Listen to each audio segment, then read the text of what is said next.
ndax la simple saisine suspend la procédure lan moo tax mooy le fait que mu saisir conseil bi dafay am comme effet ne immunité parlementaire am ba ñu levé woon delloo nañ ko comme amat na immunité parlementaire juge bi amatul sañ-sañu convoqué ko di ko entendre donc dafa doon wax ne ko dellul mu dellu këram ba conseil constitutionnel rendre décision bu boobaa mu doog a am sañ-sañu convoqué waat Ousmane Sonko pour déglu ko loolu la loi bi santaane donc tey jii dañoo waroon na delloo waat Sonko këram ndax juge bi amul sañ-sañu dégg ko ndax le fait que ñu saisir conseil dafa delloo waat Ousmane Sonko immunité parlementaire. kon cela veut dire que waa brigade des recherches amuñu droit kon téye ko fu mu toll nii. non c'est-à-dire que ñoom maintenant li ma jàpp ne moom la ñu def. mooy dañoo dem ba xam ne mënatuñu koo jàpp ci lii. ñu wut beneen délit pour takkal ko pour mun koo téye xam naa jàppoon nañ ne warul delluwaat këram. je pense que loolu mooy sécurité bi nekk ci ginnaaw. dañuy jàpp ne comme ñu ngi woon ci mbedd bi. si benn manifestation dañuy jàpp ne kon léegi nekk na flagrant délit te comme flagrant délit la mun am nañu sañ-sañu jàpp ko. ok waaye xam nga délit du lu keneen def. délit yow loo def la. nit ku dugg si otoom di dem tribunal parce que dañ koo convoqué ay nit topp ko munoo wax ne kooku dafa nekkoon sa manifestation non autorisée. munoo wax ne kooku dafa def flagrant délit. mais comme jàpp naa ne ñoom décidé woon nañu ne du noonu bëgguñu mu delluwaat ñu ngi wut beneen moyen buñ ko téyee pour mu bañ a pour mu bañ a ñibbiwaat këram. mais aussi le fait que préfet ñëw ba ci moom demandé ko à ce que vraiment mu change itinéraire moom mu lànk ne du ko def aussi est-ce que nekkul aussi loolu bokk ci li motiver décision gars yi. alors loolu dama siy wax ñaari yëf yu bokk. benn waxu préfet ci mbedd bi du droit. préfet mënoon naa jël acte nag aaye ko. itinéraire bu boobaa acte boobu day imposé wu à lui te gisuma sax nan lay jël acte bi deuxième chose nag comme acte amul benn acte juridique bu koy aaye mu dox ci mbedd bi comme constitution bi dafa wax liberté d'aller et de venir et de s'installer où tu veux sur le territoire mu nit comme amul sañ-sañ wax nit ne ko mbedd bii ngay jaar doo jaar ci mbedd bi yoon moo sew waaye tant que nit mi ngi def loo xamante ne yoon moo ko sant mënuloo ko reprocher.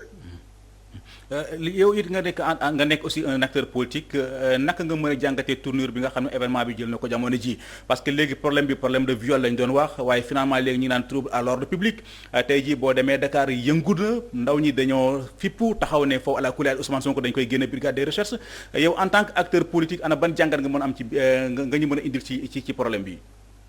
man li may wax. mooy président de la République laay interpellé.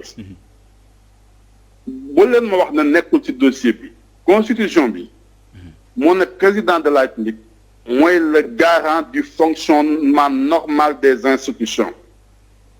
moo war a jël ay mesures pour apaiser la situation gis nga jàpp nit ne jekku nga ko mu dindi galgal bi fair play bu ànd ak démocratie moo war a tax ñu nangul ko loolu bàyyi ko mu dem ñibbi gis nga li mel nii man suivre naa dossier wu Khalifa Sall plusieurs fois am nañu ay occasion pour ñu libérer ko nit ñi jalgati yoon pour téye ko ci kaso bi jël nañ ko lever immunité parlementaire am fekk mi nga woon ci kaso bi déjà ça veut dire que bañ koy dugal ci kaso waxuñu ko foon a dugal ba mu nekkee député waxoon nañ ko libérer ñu téye ko CEDEAO nee leen libérer leen ko ñu duñ ko libérer dem na def rabat d'arrêt ñu ne ko rabat d'arrêt bi c'est pas suspens donc loolu yëpp am na il faut que savoir raison garder démocratie compétition la mais dafa am rek avocat Sonko yi ak député yi à l'Assemblée nationale ils ont trouvé une stratégie boo xamante ne mënuloo ci dara yoon moo leen ko may ñu utiliser ko il faut accepter de jouer le jeu il faut ñu apaiser situation bi affaire privée entre diw ak diw yoonu état nekku ci bu fekkente ne soxna si dafa bëgg attraire Ousmane Sonko ci ab tribunalam ay avocats ñoo war a jël les mesures pour def ko moom dafa jël ay avocats Sonko jël ay avocats yoonu kenn new si du préfet du procureur du juge du kenn ñaari parti ñooy xeex seen xeex tribunal ba mu keroog muy sotti donc loxo yeeg conférence de presse ak communication contre communication invité sa bopp si rajo yeeg télé yi pour di expliquer le gouvernement n'a aucune communication à faire dans un dossier boo xam ñoom nee nañu dossier privé la. nañ ci seetal seen loxo donc c'est le président moo war a aujourd'hui jël les mesures nécessaires pour apaiser la situation du pays. mesures yan par exemple. Allo Moussa. waaw ma ne yan mesures par exemple. non les mesures mooy moom comme il le dit tout souvent lii ñu koy toppee lu bees. du mesure juge mesure exécutif la. nañu bindi affaire wu xam ngeen nit bu nekk ci kaw tali wax naa la ko léegi dugg ci sa biir oto génn loo ci sa oto manifesté wuloo gisuñu la ngay wax ak nit ñi mënoo koo topp pour trouble à l'ordre public. ce mobile là parce que délibéré moom c'est réglé mais c'est fini mënatuñ koo poursuivre pour ça bii ñu ko bëgg a di indi nii c'est boobu la ñu war a teg ci suuf. moi je suis de toutes les façons contre ay poursuites yoo xamante ne dafa aaju ci l'exercice des libertés individuelles. gis nga tey xam nga Sonko moo gën ñu topp ko. est-ce que Youssou Ndour bu génnoon tey dem Sandaga nit ñu topp ko bloqué circulation bi est-ce que da ngay dem arrêter Youssou Ndour pour trouble à l'ordre public. est-ce que tey bu Sadio Mané ñëwoon Sénégal. dem Sandaga di doxantu nit ñu topp ko circulation bu doxul da nga koy topp ne ko trouble à l'ordre public. non c'est pas sa responsabilité. nit kenn di ko topp. pour ay délits wala ay mauvais comportement bu ñeneen def. donc vous ne pouvez pas poursuivre Sonko parce que day dem tribunal ay nit topp ko. donc il faut li ma la wax tout à l'heure nañu dellu si waat sur le fair play démocratique. il faut le laisser rentrer chez lui il faut apaiser la situation politique.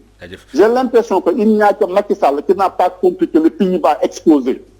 la tension sociale et politique bii am ci biir dëkk bi. responsabilité bi la moom. mu jël des mesures de décrispation. benn simple affaire privée jarul nit ñi di jóg kii di xeex ñii di xeex étudiants yi génn ay syndicat wu impôt dugg si syndicat wu keneen dugg si il faut apaiser la situation du pays. jërëjëf Moussa Tine ñu ngi ko sant di ko gërëm par rapport intervention am effectivement comme man fu mu jeexalee sax fa laay waxee ne que fu mu toll nii faw ñu apaiser d'autant plus que Ousmane Sonko yoon may na ko fu mu toll nii mu ñibbi këram effectivement mooy li ma doon wax sànq avant ñoo jël Moussa Tine ndaxte bu fekkente ne gars yi def nañu recours de facto rek nañu jàpp ne ki nga xam ne ni moom moo di Ousmane Sonko dafay retrouver waat malaanu kiir laayam de ce fait que convocation bi nga xam ne ni moom la juge bi def demale ko ci moom da koy annuler. waaye bu fekkente ne dem nañu ba ci biir bëgg cee boolewaat beneen tuuma muy trouble à l'ordre public te ñëpp loolu xam nañu loolu flagrant délit la kon boobaa dañuy mën a dañuy téye Ousmane Sonko te bu ñu ko téyee xam nga gis nañu daan yi war a tegu ci kaw ndoddam te dem wax dëgg yàlla li gënoon a motiver nit ñi moo nekkoon problème mu viol problème boobu lay fu mu toll ni attaque écarté nañ ko ci wàllu yoon kon luy logique mooy que nañu bàyyi Ousmane Sonko mu ñibbi këram te occasion fii lay doon ci man wax dëgg yàlla ma sàkku ci kilifa diine ñu jóg ñu jóg wax parce que dafa am loo xam moom la ñuy xaar ci ñoom maanaam ñu jóg wax ak nguur gi wax aussi opposition bi parce que Sénégal tey jii bu tàkkee bu kenn yaakaar ne di nga ci mucc te ñaan ñu ko yàlla wax dëgg yàlla d'autant plus que mbiru politique dafa xaw a doy waar parce que dama ne réew yoo gis ñu tàkk fi tey rek daanaka politique moom moo leen taal. yaa ngi gis li nga xam mooy xew jamono ji fële ci Birmanie yaa ngi gis aussi li nga xam mooy xew daanaka ci un peu partout ci yenn dëkk yi fu ci mel ni Russie ak Navalny ak ñoom seen kon je pense bien que loolu war nañu koy éviter pour que mooy xew ci suñu Sénégal gii kon daal occasion lay doon ci ñun daal sax kon ci kilifa diine ñu jóg wax ak gars ñi xamal leen ne gars yi def nañu recours bi moo d'accord ñu annuler li nga xam moom moo di procédure bi kon de facto Ousmane Sonko dafay solaat malaanu kiir laayam kon dem ba ci biir boo koo tegaat leneen kon bu boobaa nit ñi dañuy njort ne dafa am leneen loo xam moo làqu ci ginnaaw te boobaa yaakaar naa ne mbir yi mën naa jur beneen procédure kon mbir maa ngoog lu doy waar la l'essentiel ñu ngi en tout cas di jéem a jokkoo ak ay kilifa ku ci mel ni Moussa Tine dégg ngeen ci leer yu mu ci indi daañu amaat aussi yeneen réaction su ko defee kenn ku ne joxe ci xalaatam parce que aussi kenn ku ne am na ci beneen gis-gis ñàkkul aussi am na ci beneen gis-gis mais l'essentiel ak lu ci mën tam rek problème bi moom Dakar moom fu mu toll nii yëngu na Dakar fu mu toll nii tàng na xale yi wàcc nañ ci mbedd mi di koy jaayanteeg ñi nga xam ñoo di takk der yi léegi li ñuy def mooy dem ci région ya parce que maa ngi ko bëggoon dugg sànq waaye dama ko xaw na ragal tuuti dama ca xaw ragal dugg parce que fu mu toll nii dañuy dem ba fële ci Ziguinchor fekk fa suñu naataangoo ba fa nekk di Amady Khalil Diémé Amady maa ngi lay nuyu. waaw Seydina Omar Ba maa ngi lay fay di nuyu ñëpp ñi nga xam ne ñu ngi teewul waxtu ji Walf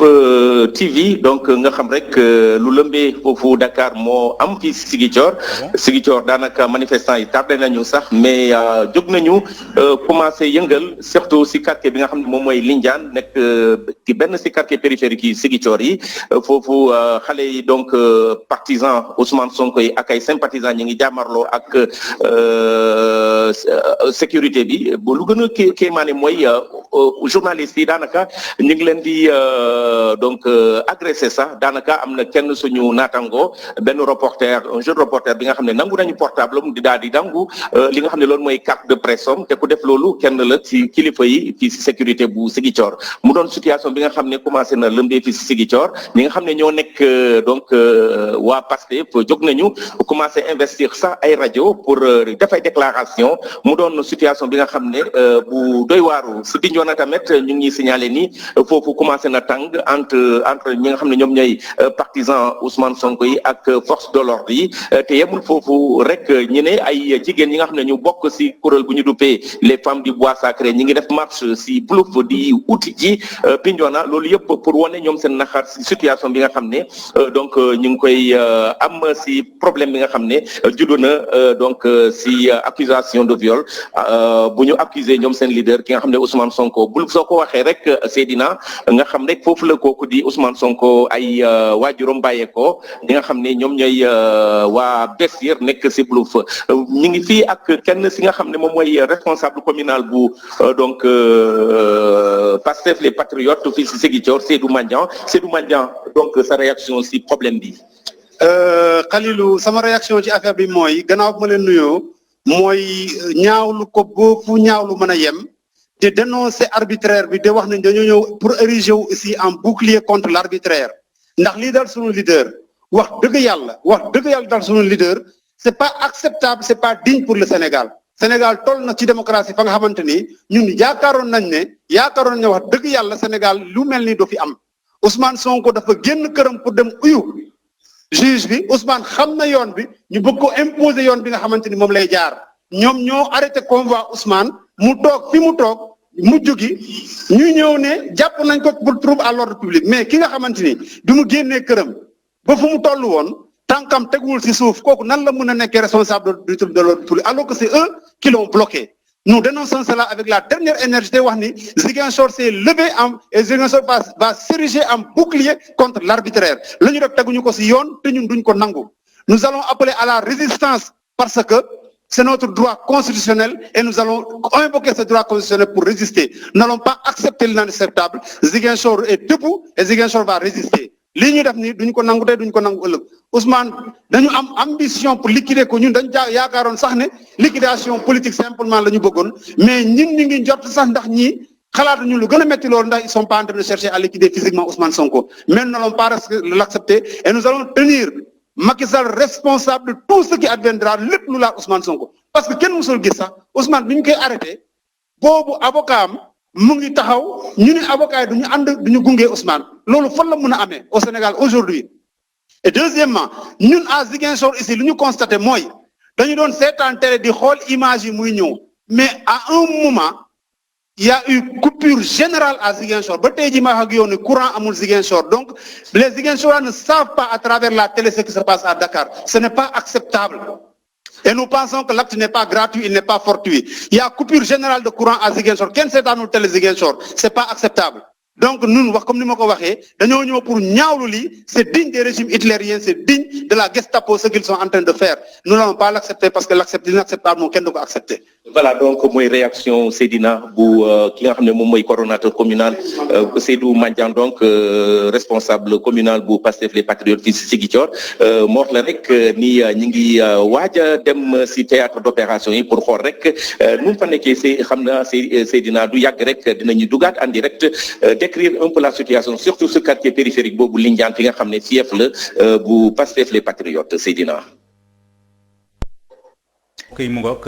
dégg ngeen ko mu nekk mbir moo xam mbir mu doy waar la moom lañ doon ragal moom lañ doon ragal wax dëgg yàlla mu doon loo xam ne nii moom la ñuy nemmeeku jamono ji fële nga xam moo di ca diwaanu Ziguinchor kon fu mu toll nii li am ci Dakar moom la ñuy tàmbalee nemmeeku fële ca diwaanu Ziguinchor mu doon nag mbir moo xam mbir mu doy waar la soxna Ramatoulaye Sarr. situation bi nga xamante ni moom la def foofu ca Bignona mën nañu ne également c'était prévisible ndax foofu dafa nekk dëkku cosaanu Ousmane Sonko ay waajuram nekk fa ba nga xamante ni gis nañu également ci élection yi ni nga xamante ne la gagné foofu largement du coup il est tout à fait normal ñu gis ni am na ay mouvement d'humeur yu am fii Dakar te moom nga xam ne dëkk bi mu bokk fi mu cosaanu ñu ne tekk rek di seetaan moo tax nag ni ko Khalil waxee dafa commencé woon déborder ndax ci suba rek mi ngi wax ni mouvement bi foule bi bëri woon na lool ñi nga xamante ni ñi ngi génnoon waaye tamit takku der yi ils étaient lourdement armés mu xamal ko tey jii nag débordement baa ngi noonu il faut comprendre que ni doogu ba la tuuti rek Rama même tuuti rek ma dem jël Thierno bokk mu ngi ci ligne bi Thierno maa ngi lay nuyu maa ngi lay fay bu fekkente ne Thierno moom may déglu Thierno bokkum oui allo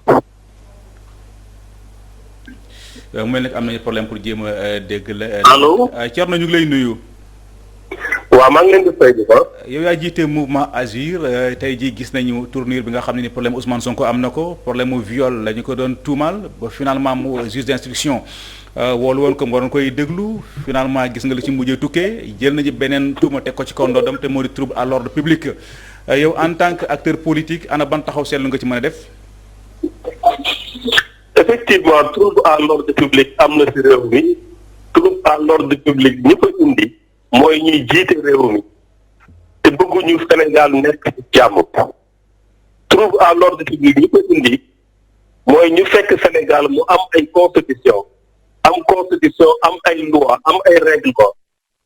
ak yelleefu doomu aadama yi ñu koy sàmm ñu bëgg ne lépp lu ñu bëgg a def ci réew mi dinañ ko def par force loolu mooy trouble à l'ordre public trouble à l'ordre public mooy nga bëgg yow sa objectif politique nga jaarale ko ci ay forces de sécurité et de défense ba lu ñu nga bëgg yow ci politique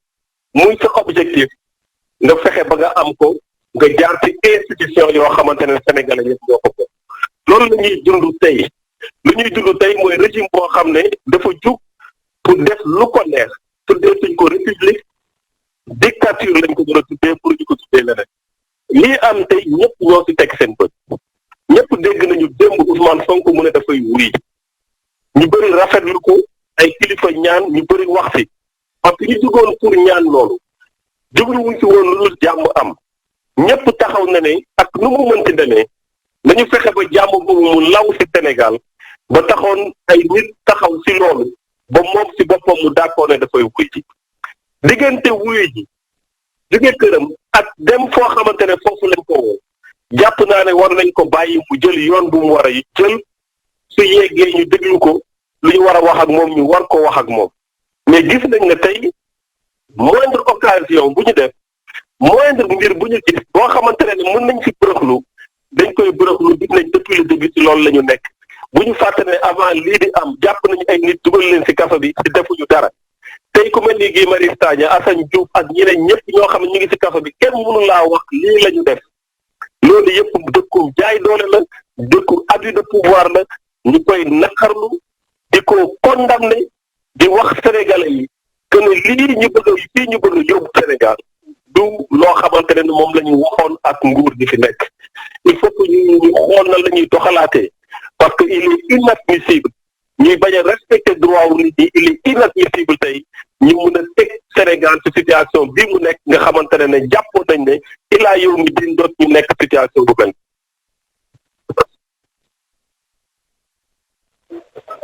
position bi ndax mën nañu xam yéen en tant que opposant yéen ban taxawaay ngeen ci fas yéene taxawee yéen.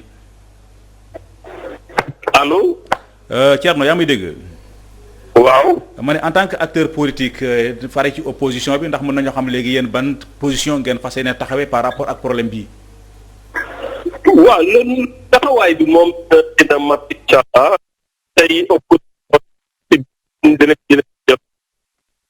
am nañ te ñoo xamante ne taxaw na ñun en tout cas ñun li ñu fi jàpp mooy combat ngeen déjà avant même de wax opposition parti politique seen ay mouvement citoyen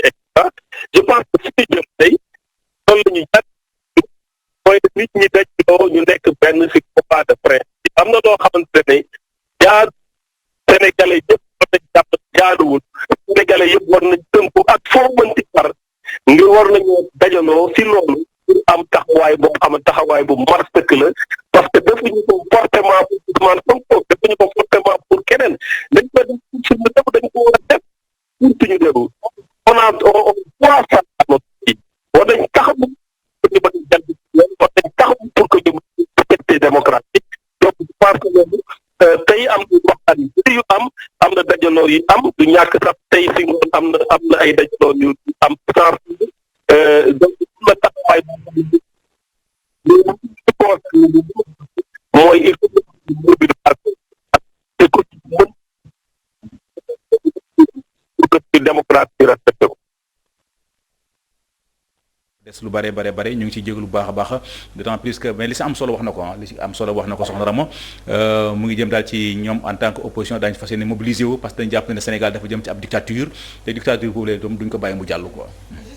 parce que ñoom opposition dafa jotoon sax tamit ñu dégg leen ci ndax depuis ci suba ba tey kenn déggagul benn voix de leur côté donc il est bon ñoom ñu wax tamit seen position te li ñu koy waxee rek dañuy bañ injustice moom la ñuy xeex donc combat bi dafa war a nekk un combat unanime ba nga xamante ni du kenn koo xamante ni moo ciy loroon ndax képp ku ñu jàpp sa waay rek nga ñëw taxaw su boobaa kenn du wét ci xeex bi li ñu gis ci ba tey ci li nga xamante ni moo xew ci xibaar yoo xamante ni mi ngi rot ba tey bokk na ci waa service de l'ordre ñi ngi naan fi mu nekk nii sax seen grenade lacrymogène yi dafa épuisé ba ñi ngi dellu gannaaw fi mu nekk foule bi di gën a avancé donc mu di repli boo xamante ni pour dem chargé waat la mais dafa di loo xamante ni lu mën a ñàkk la parce que auditionné nit lii yëpp mën na ci bañ a dikk te aussi lu gën a blanc soxna Rama parce que bu fekkente ne dem nañu ba finalement seen grenade lacrymogène jeex na mën nañ amaat aussi beneen stratégie boo xam daañu ko mën a am daañu ko utiliser pour jëm a jàkkaarloog les manifestants te boobaa aussi mbir yi mën naa xababal bien sûr mën na am yeneen stratégie parce que ñoom force de l'ordre ñoom ils ont été outillés pour ça ñoom on les a formés ci loolu bu ñu replier woo rek am na beneen tactique boo xamante ni moom la ñu bëgg indi te foule bi li ñu am mooy ay jet de pierre ak li nga xamante ni daal moom mooy comme li ñu mën a ñoom attaquer les forces de l'ordre mais dafa di jàmmaaloo boo xamante ni ñu koy wax dafay gën a participer ci vraiment briser li nga xamante ni moom mooy mythe bi nga xamante ni les forces de l'ordre moom la ñu war a nekk vis-à-vis de la population waruñu nekk ñoo xam ne dañuy dal ci askan wi mais également war na am benn distance entre population bi entre force de l'ordre ba yabel bi du ci am parce que lii li ko indi yëpp mooy toujours li ñuy gis di brimer population bi di brimer yenn nit ñoo xamante ni seen ay droits la ñu am ak di ko exprimer nga bëgg leen fekk dàq leen jusqu'à leur dernier retranchement dafa di luy tamit fippu. jërëjëf soxna Ramatoulaye Sarr léegi li ñuy def mooy jéem a jokkoo ki nga xam ni moo di Serigne Modou Bousso Dieng mu bàyyi la nga jël ko. sëñ Modou Bousso Dieng ñu ngi lay nuyu. waaw yaa ngi ci Walf TV ñu lay synchroniser ak Walf FM 99.0 sa njàngat ci li nga xamante ni moo xew ci suba ba tey. waaw dama tiit mais aussi dama kontaan dama tiit parce que depuis Senghor 60 à nos jours c'est la première fois que ñu constaté que ñu jël ay nervis dénk leen ñuy assurer maintien de l'ordre depuis Senghor ba léegi. nos forces de sécurité et de défense ñoo mas a chargé wu ci maintien de l'ordre mais tey malheureusement on a constaté avec Macky Sall des nervis yu yor ay yat di xeex ak nit ñi di xeex ak population bi di xeex ak citoyens yi je pense que préfet bi bëgg a topp Ousmane Sonko trouble à l'ordre public vraiment war a commencé ci ñooñu ban titre lañ am ak ban mandat lañ am nekk ay civil comme nit ñi nekk ay nervis di def sale boulot yooyu loolu moo ma metti li ma bégloo nag mooy le comportement d'Ousmane Sonko parce qu'il faut constater que Macky Sall depuis 2012 au nom de force reste à la loi il a arrêté Karim Wade malgré l'inconstitutionnalité de la CREI depuis 9 ans ba léegi ku ne xam ne tribunal boobu amatul procès Karim Wade rek lañ fa sujet Omar Sarr bi nekkoon numéro 2 ci liste boobu il est nommé aujourd'hui ministre tant il a accepté de négocier avec le pouvoir. Khalifa Sall, ses droits ont été bafoués selon la juridiction communautaire de la CEDEAO. Le président Union des magistrats du Sénégal, Télico, ne leen jugement bi baaxul dañ ko xeex dañ ko faire part de ces lois faale wuñ loolu te toujours objectif yi benn la jàpp Karim Wade tëj ko xañ koy droit am ba élection jàll Macky Sall baal ko Khalifa Sall jàpp ko tëj ko xañ koy droit am élection jàll ñu baal ko Ousmane Ngom son idée a été enlevé bi mu d'accord négocier avec interdiction de sortie du territoire Macky Sall faaliwul loolu daf ko jël yóbbu au nom de force reste à la loi Macky Sall a imposé sa volonté comme des lois ñu def ko ba nga xam ne saa bu ko neexee tenir état d'urgence saa bu ko neexee tenir couvre-feu au nom de force reste à la loi. Au nom de force reste à la loi Macky Sall génne 1000 milliards jox ko beau frère pour Covid mu dimbali nit ñi ba léegi bi ñu ko woowee dañu moom du wuyu parce que OFNAC amul benn compétence pour déglu ko pour rek Macky Sall li ñu imposer rek au nom de force reste à la loi. Troisième mandat bi. li leer na même xale c'est gis nañu constitution bi mën na ko lire ñu waa këram ñu ci waxoon leer na mu xëy un bonjour ne leen non du ma ci wax je ne dis pas ni oui ni non te ku wax ne ko sañ nga ko mu pour mu nga wax ne ko sañoo ko mu dàq la loolu Sénégal yëpp fekk nañ ko léegi nag si ça continue il va gouverner le Sénégal à vie bu ñu waxee tout on est de force à la loi su Ousmane Sonko taxawee nag vraiment pour imposer ko que la force de la loi est une expression dictatoriale caduque. Aujourd'hui, l'invraisemblable, le peuple est le seul souverain. Parce que dictateur, yi wax na la force de la loi, puisque que la volonté du peuple est au-dessus des lois et de la Constitution. Combien de présidents qui sont été cherchés par leur peuple en plein mandat électif, en plein mandat constitutionnel.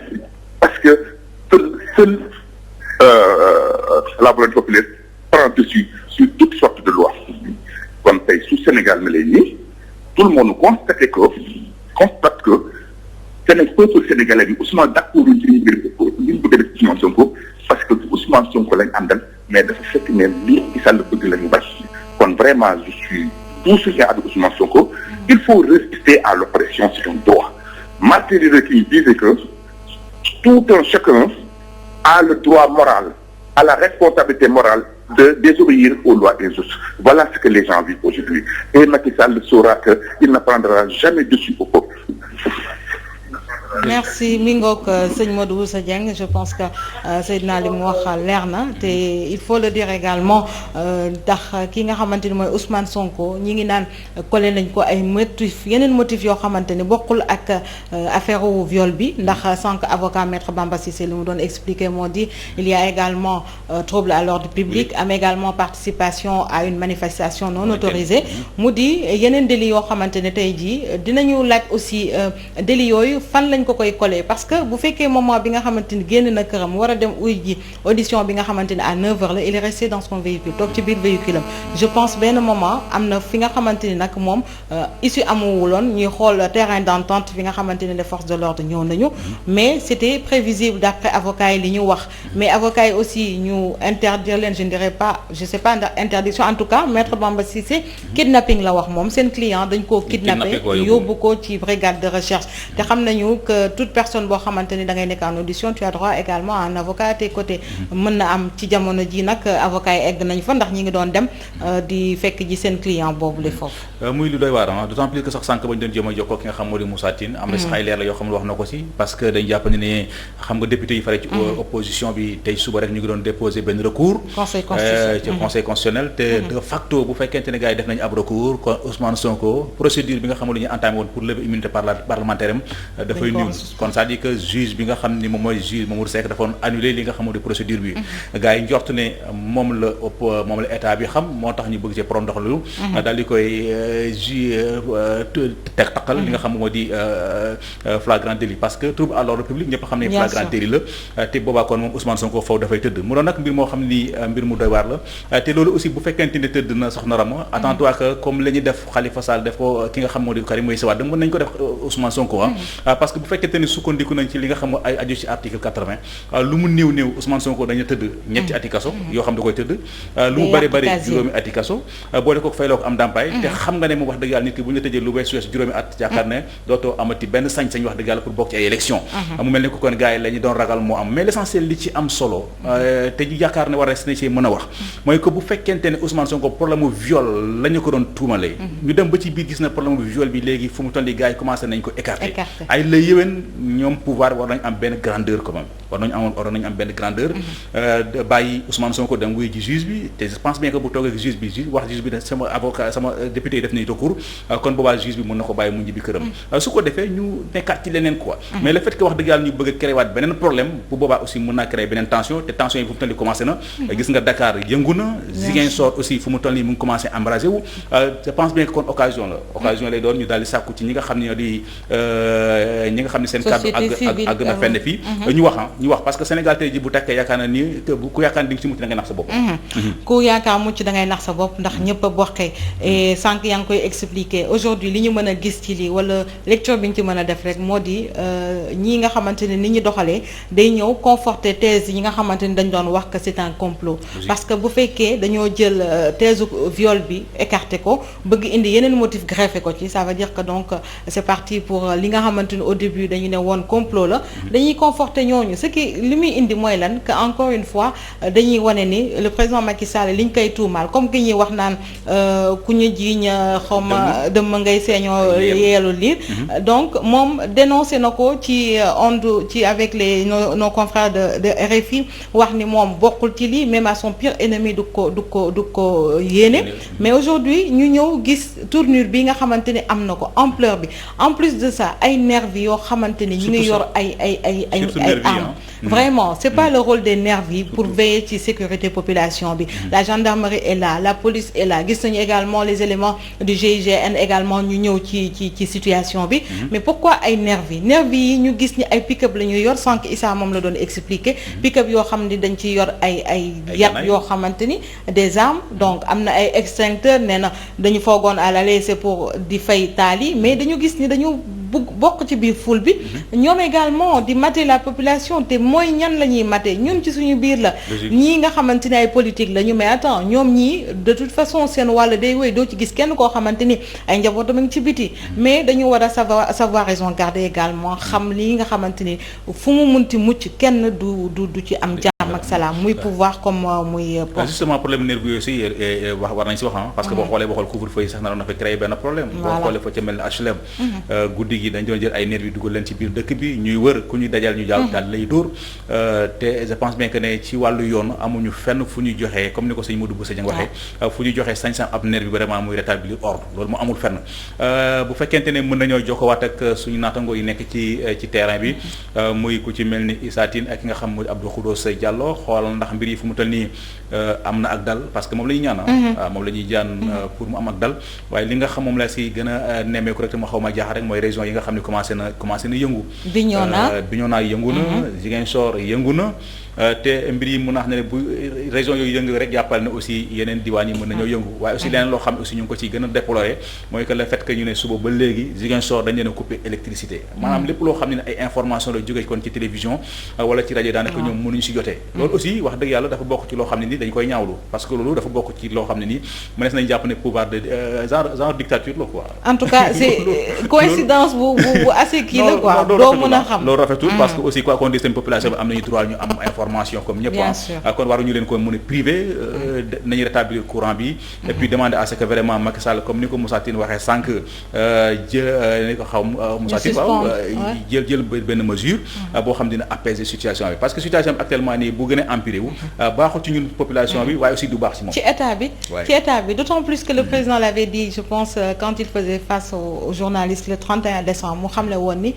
comme li xew tey am na ci nit ñoo xamante ne tey bu ñu leen jàppee réew mi tàkk loolu du ko seetaan mais en tout cas lii mi ngi seetaan parce que ça commence à déborder boo gisee population bi ni ñuy xeexee te sànq ci relation yi nga xamante ni ñoom Issa ñi ngi koy def ak Abdou Khoudoss li ñu wax li ñu décrire mooy c'est une population je dirais ay militants ou sympathisants yoo xamante ni ils sont assez radicaux ñoo xam ne du ñu dellu ginnaaw daf leen jaral lépp fi mu nekk nii lu ñu am jël donc gis nañ ko ci mouvement d'humeur yi njëkkoon am ba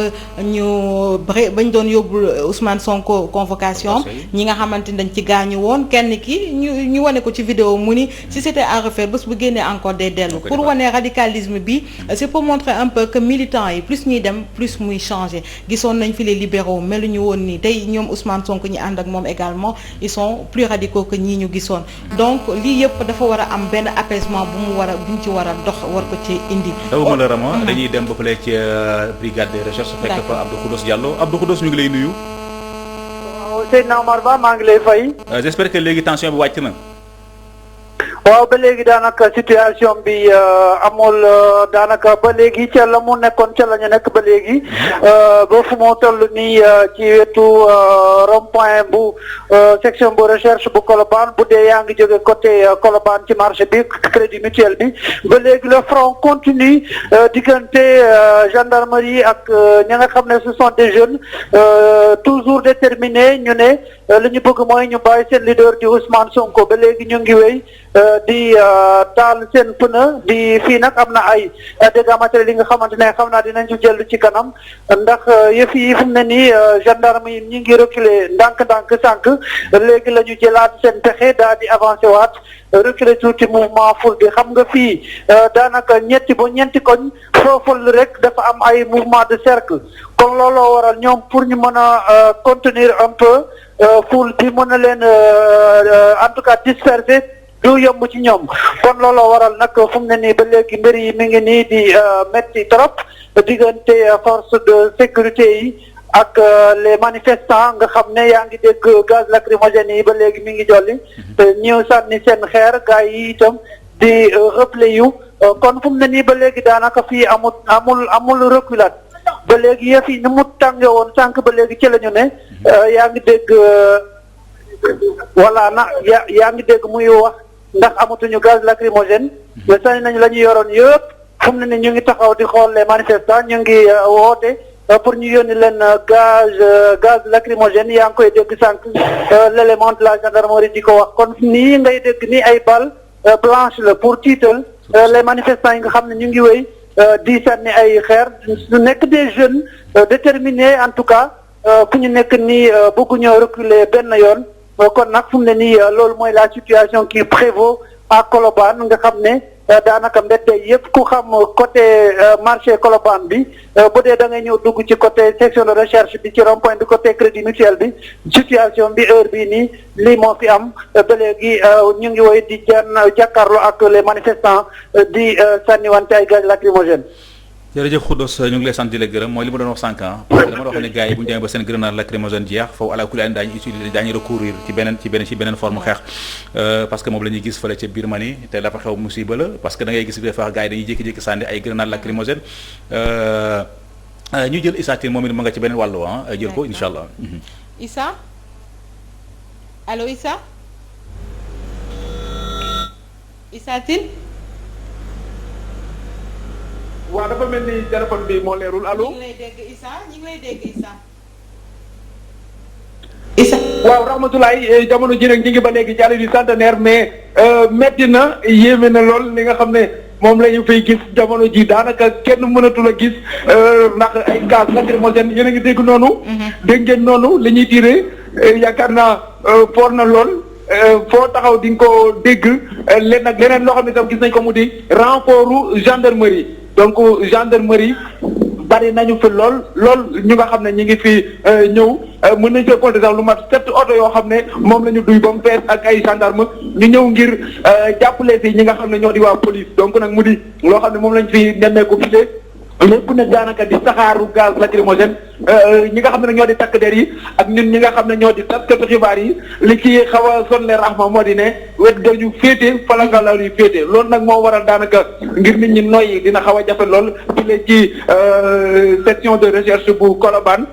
direct lu nga xam ne moom lañ ko gis taskatu xibaar yi ñi ngi taxaw mais itam militants yi en tout cas ñi ngi leen di repousser pick-up yi doon wax nag Rahma ñi ngi nii ñëwaat duggaat ci diggante policiers yi ndax nag ñu fàttali ko stratégie bi nga xam ne moom la gars yi jël moo di ne ñii dañoo nekkee ci benn allée bi mu di waa police waa gendarmerie nekk ci beneen allée bi donc ñu galantino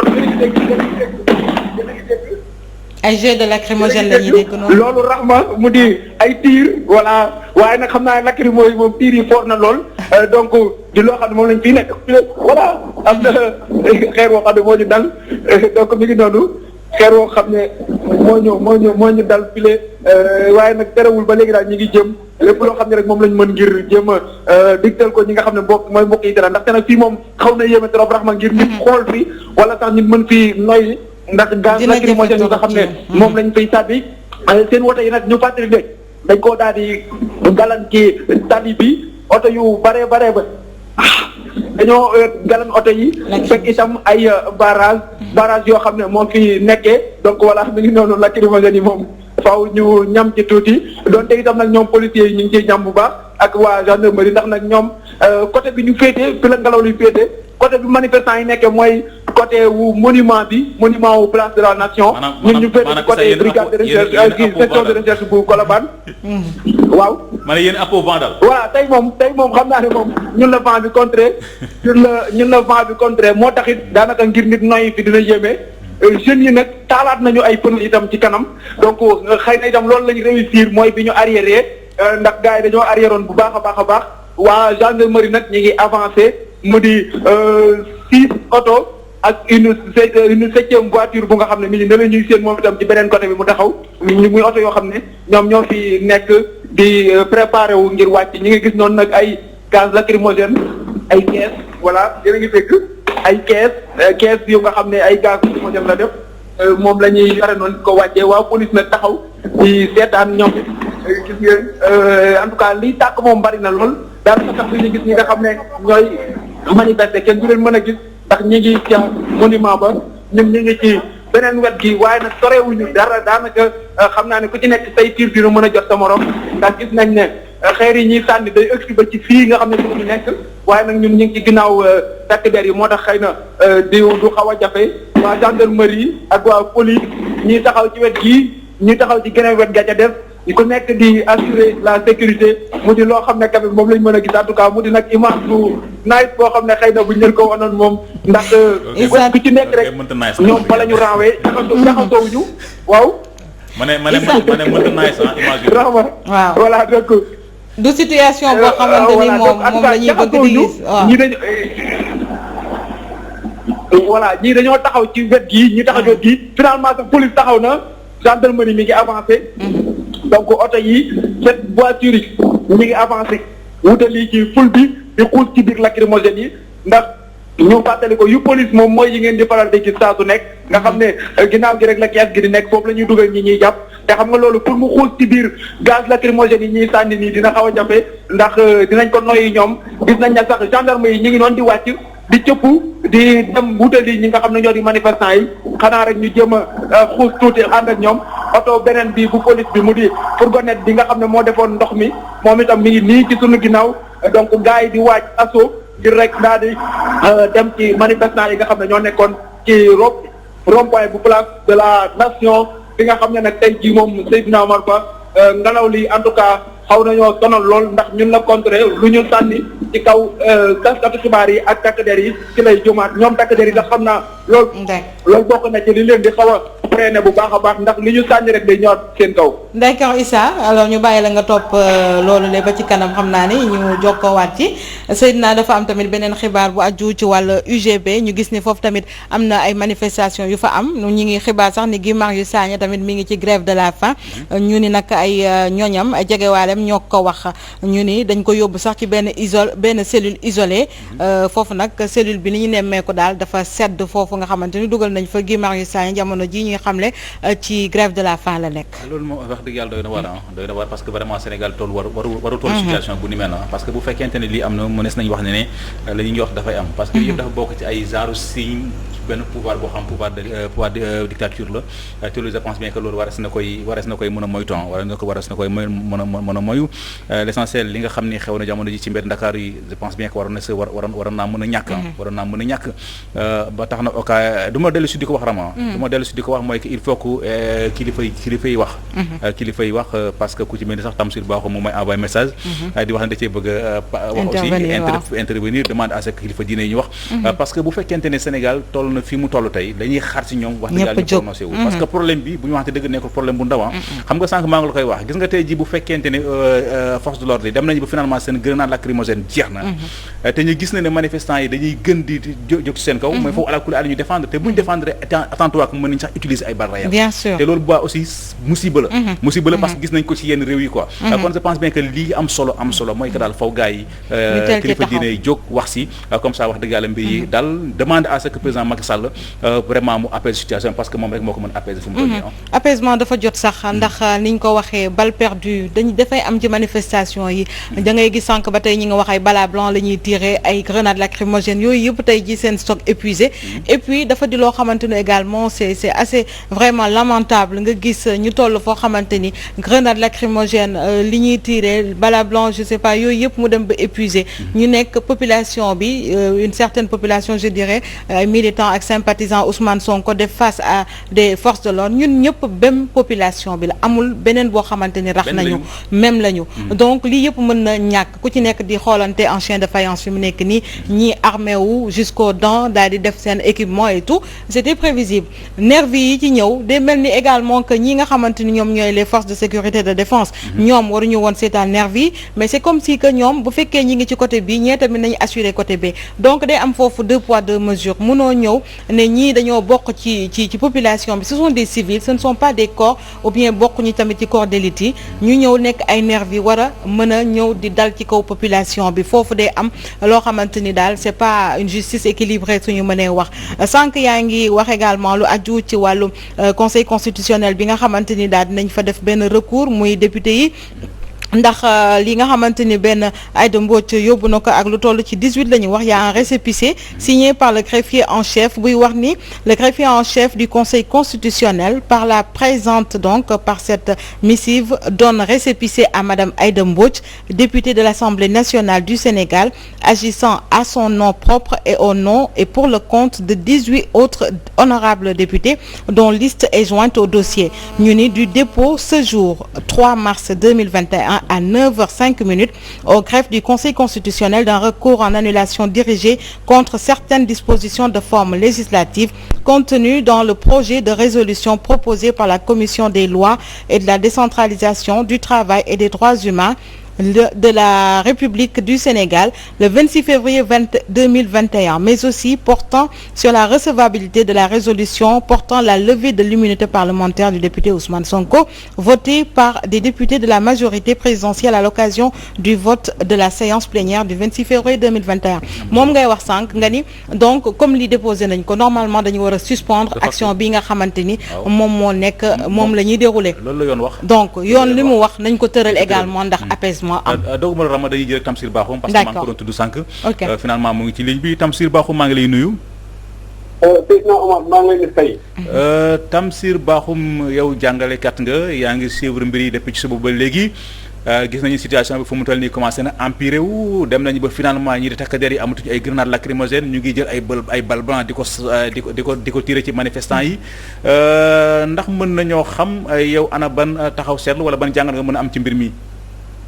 waaw man Seydina maa ngi leen di gërëm Walfadjri seen taxawaay bi nga xamante ne taxaw ngeen ko depuis mbir mi am ba tey te ngeen wane mbir ba nga xamante ne da ngeen taxaw rek pour askan wi man nag jàngalekat laa wante syndicaliste laa gën di yëngu ci mbirum ak yelleefu doomu adama man du ma ne diw wala diw dafa am jamono dañ doon dégg bàyyi laaj dafa am jamono dañ doon dégg maam Abdou Aziz mu doon wax réew mi bu tolloon ci benn situation wala monseigneur tey fii ñu toll nii ci Sénégal yaakaar naa ne kilifa diine yi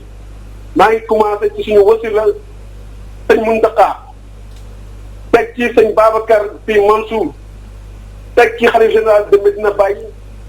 xalif général de Léona Niassène Medina Gounass église catholique bi nañ jóg wax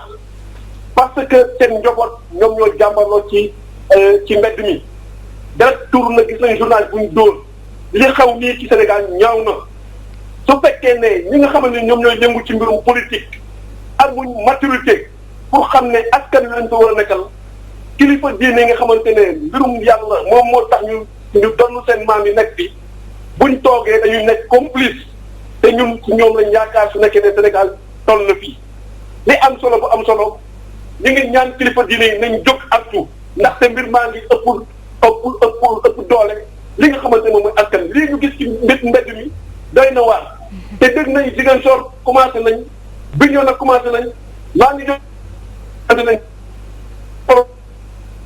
li am solo mooy àdduna jaru fi lenn yi nguuru yàlla rek mooy nguur gi nga xamante ne dafa sax su fekkee ne nag kilifa diine yi jëluñu seen matuwaay ba Sénégal tàkk ñoom ci seen bopp buñ demee réew mi xiyaam danañ ko layoon borom bi subhanahu wa taala lii ñun ñëpp dañoo am feebaru xol man dama xëy liggéey yi nekk ci conférence de presse di gis image yi mu nekk image yoo xamante ne honoré wuñ suñu dëkk kon wax dëgg yàlla ñu ngi ñaanaat kilifa diine yi rawatina sëñ Mountakha bu fekkee ne dafa am ay lobby yoo xam ne ñoom ñoo nekk ci kanamam ba ñu moom mën dëggal jot information yi sëñ Abdou Daaru Musti na jóg dawal otoom def ci moom wax ko ne Sénégal mi ngi tax bu fekkee ne xel général Léona Niassène la même chose moom rek nañ jóg wax xalif général sëñ Babacar Sy na jóg wax église catholique bi nañ jóg wax Sénégal li fi xew tey ñaaw na te wax bi yàlla li dara jaru ko fi vraiment Walfadjri ñu ngi leen di sant di leen di gërëm loolu moo nekkoon kaddu yi nga xam ne bëggoon naa ko wax nekk Tamsir Bakhoum nekk syndicaliste nekk ka nga xam ne aussi day yëngu ci mbiru ak yeneen bu doomu adama jërëjëf Tamsir Bakhoum kon ñu ngi koy sant di ko gërëm appel la bu muy def jëmale ko ci kilifa diine yi dem na sax ba commencé xam naa ne xol bay jeex parce que quoi qu'on dise tamit situation bi ñaanuñu ko yàlla pour mu am fi ci Sénégal parce que dund nañ fi M23 juin waaye lii ma gis nii muy commencé dessiné wu nii bu fekkente ne bàyyi nañ mu dem boobu mooy kon ci lay mooy gën a garaaw sax que le 23 juin parce que moo koy gën a garaaw parce que fi mu toll nii détermination bi nga xam moom la ñuy gis ci xale yi parce que problème bi léegi nañu jàpp ne nekkatul problème mu militant Pastef problème mu dafa mel ni léegi problème bi dafa nekk problème mu citoyen dafa mel ni daal sénégalais léegi ñu bëri dañoo jóg wane seen bopp parce que am boo xoolee ba xool par rapport ak manifestation yi bañ ko doon wax da nga doon dégg ay xale yu naan ñoom dañu doon jël géej gi dañu doon jël désert bi jël géej gi pour dee tey jii kon bu fekkente ne jàpp nañ Ousmane Sonko kon occasion lay doon si ñoom kon ñu dee benn yoon pour Sénégal kon c'est-à-dire que xam nga fu mu toll nii xale yi am na fu ñu toll tey ci benn niveau kon effectivement comme ni mu ko waxee rek li ñuy xaar ci kilifa diine yi mooy que ñu wax parce que wax dëgg la parce que jamono yi bu ci mësaan a toll da nga doon dégg sëñ rahmatullahi alayhi sëñ Abdou Aziz Sy mu doon ci def ay déclaration ñoom bàyyi la sëñ Abdou Lahad doon ci def ay déclaration ba ci sëñ Saliou Mbacké ba ci sax monseigneur bi nga xam moo fi nekkoon waaye tey jii boo xoolee ba xool ba mbir yi amee ba tey daanaka dégguñu kilifa diine yi wax si te Sénégalais nag Sénégal la muy dund jamono ji wax dëgg yàlla bu ñu ko bàyyee mu wéy Sénégal mën a embrasé wu te loolu baaxul nekkul li gën ci man nekkul li gën ci ñun d'autant plus que li xew Dakar jamono ji mu ngi commencé xew fële ca Saint-Louis mu ngi commencé xew fële nga xam moo da ci diwaan Ziguinchor kon Sénégal gépp bu ñu bokk doyoo tàkk moom xamu fu ñu jëm mi ngoog Seydina je pense que mi ngi commencé dégénérer te dafa jot nag tamit ni ñu ko waxee amaana sax am na ñu ciy dox ay tànk ci suuf yu ñu yëgul waaye nag luñ ci mënti def rek nañ ko def ndax fi mu nekk nii yëf yi ni nga ko waxee population bi surtout cette jeunesse là bi ngay gis dafa di jeunesse yoo xamante ni tey jii am ak ñàkk la ñuy yemale boo xoolee seen esprit en fait booy am une certaine lecture bu seen esprit c'est ça en fait dañoo sës ils sont à bout lu ñuy dénoncer la plupart lan la injustice bi fi nekk ou bien nañu bàyyi également képp koo xamante ni am na des ambitions présentées wu ci élection présidentielle nañ ko bàyyi ay chance am lu ci mënti nekk rek mu xam ne loolu la également il faut aller à armes égales comme ni ko Sonko waxoon na ko également ci discours am doon sàkku ci lépp loo xamante ni mën na nekk bu fekkee dem ci xeex la ci élection 2024 la nañ ci dem ci armes égales mais également cette tournure nag de c'est vraiment désolant parce que ku jóge woon ci wàllum viol daal di ñëw tàbbi nag ci leneen vraiment dañuy ñëw ba ne nag donc trouble à l'ordre public, non autorisation, participation à une manifestation non autorisée, loolu yëpp da ngay mujjee ne en fait lan la ñu bëgg. C'est vraiment dommage parce que ñu ci bëri fi jàppoon nañu ci askan wi naan non dañ koy tuumaal ñii tamit daal ne Adji Sarr ak moom moo ko tuumaal Sonko foog mu setal deram ba Sonko jot il était dans les dispositions d'aller répondre à de déférer à la convocation dem juge du 8e cabinet daal di ko entendre ñu foog ni loolu dina jóg ci jàmm ak salaam mu delluwaat këram ñu xam nu muy mujjee waaye tournure bi mu jël dafa mel ni waxatuñu sax lu aju ci wàllu viol bi dañuy wax ci li nga xamante ni mooy trouble à l'ordre public population yi gendarme bi yenn ci population la war a wax sax ak frange yi nga xamante ñoo topp Ousmane Sonko di jàmmaarloo amul benn reculade boo gis avant da nga doon gis ay manifestation yoo xamante ni dañuy daw replier wu bu fekkee renfort am na ndax tey ji gis nañu li génn ci dispositif c'est assez impressionnant mais déggoo benn yoon suñu reporter yi daal ne population yi daw nañu wala manifestants yi daw nañu reculer nañu au contraire fi mu nekk demante nañu ba ñii seen ay gaz lacrymogène daal di jeex sax muy lu xam ne lu doy waar la xam naa ne li ñuy def rek mooy que jël tuuti pause ñu jël tuuti pause le temps que wax dëgg yàlla ñu souffler tuuti dugal ay image le temps ci kanam tuuti après daañu jël si waat su ko defee ñu daal di dëgtal mbokk yi la nga xam ne ni moom mooy xew jamono ji fa li nga xam ni moom moo di ca Ndakaaru parce que xam naa ne journée bi yëpp boo ma ci lañ fas yéene yendu li ñuy tàggatoo rek mooy ñaan yàlla wax dëgg yàlla problème bi jàmm am ci nañu demande à ce kilifa diine yi wax dëgg yàlla ñu réagir demande aussi au président Macky Sall aussi moom it mu wax parce que situation moom rek moo ko mën a apaiser situation fu mu toll nii moom moo ko mën a apaiser parce que problème de viol lañ doon wax waaye finalement dem nañu ba dugal ci lu ci bokkul kon je pense bien que trouble à l'ordre public moom xam nga dafa doon benn article boo xam ne di da nga article fourre-tout la quoi ba tax na wax dëgg yàlla il est temps à ce que vraiment moom Macky Sall mu yëkkati ay kaddu apaiser situation bi ñu bàyyi Ousmane Sonko mu ñibbi këram comme ça wax dëgg yàlla Sénégalais yi mën a nekkaat ci leen dal gis wala autorité yi nga xamante ni ñoom ñoo nekk ci geneen wàll gi ñu wax ñi nga xamante ni ñooy force de l'ordre et de défense yi ñu envoyé ci terrain bi ñu daal di leen woo parce que lii du mujjee fenn ndax fu mu nar a mujjee du doon ci jàmm ak salaam te ni mu commencé dégénérer ça va ñaanuñu ko yàlla mais ça va aller de mal en pis te li ñuy gënal rek mooy ñu yamale ko fii comme gis nañu greffier en chef bi signé na lii wax na ni réceptionné na ce recours là bi nga xamante ni ay député jël nañ ko mais nañu suspendre action bi ou bien également ñu xool nan lañ ko mën a arranger ba nga xamante ni daal jàmm dina dikk ndax ci xët-xët yi tamit dara mënu fee am ci solution mi ngoog ba ci kanam rek tuuti di ñàkkoon aussi dina am benn équipe aussi bu ñu relay comme ça ñoom bi ñu daal ñu ñëw dund ak ñun la nga xam ne nii moom la ñuy demee ko jamono ji ci terrain bi kon mbokk yi mbir mangoog Sénégal jamono ji wala Dakar jamono ji yëngu na Dakar mu ngi yëngu Ziguinchor mu ngi yëngu ñu ngi xamal aussi fële ci UGB étudiants yi ñu ngi tàmbalee wane seen bopp mu doon nag situation boo xam ne situation bu doy waar la en tout cas ñu ñuy ñaan rek mooy que mbir yi ànd ak daal te xam ne ne Sénégal benn bopp la kenn mënu koo xar ñaar muy Ousmane Sonko di Macky Sall di force de l'ordre yi ba ci ñi nga xam ne ñu manifesté nañ jàpp ne ñu ñëpp ñoo bokk suñu Sénégal gi kon bu ñu ko taalee nañ jàpp ne kenn du ci mucc kon occasion lay doon ci ñu rek du ma tay di ko wax dañuy wax ne Ousmane Sonko sëriñam ci boppam moo ko ñaanoon à ce que mu dem déféré ci convocation bi nga xam moom la def kon dafa mel ni que pouvoir religieux bi dafa am benn doole ci pouvoir temporel bi kon li ñu sàkkoon ci pouvoir religieux bi mooy que mu jóg def déclaration en tout cas ñun ubbil nañ leen suñu téléphone waxtu daal bu ñu bëggee def déclaration mën nañ leen di jël ñu def déclaration ñaan nit ñi wala demander sax à Macky Sall à ce que vraiment mu deltuwaat ginnaaw ci yoon wi nga xam ni moom la jël ndax nekkul li gën ci Sénégalais yi waaye aussi nekkul li gën ci moom parce que di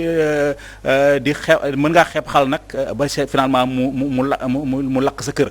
kon je pense bien que loolu ñaanuñu ko président Macky Sall kon li ñuy sàkk ci moom mooy que mu deltu ginnaaw yi apaiser situation bi génnee Ousmane Sonko mu ñibbi këram comme Ramatoulaye Sarr wax na ko Ousmane Sonko gars yi def nañu recours déposé nañ ko greffier bi nangu na ko kon de facto immunité parlementaire bu Ousmane Sonko kenn muriwu ko maanaam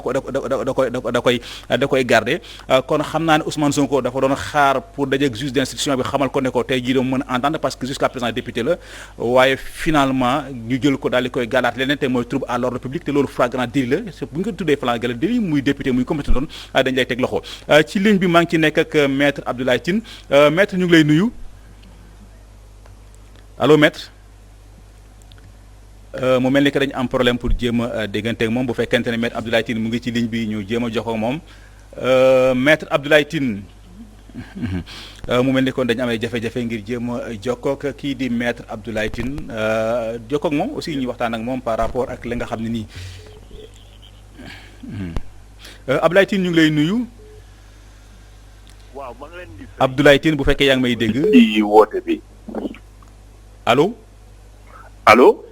Abdoulaye Tine maa ngi lay nuyu. waaw maa ngi lay.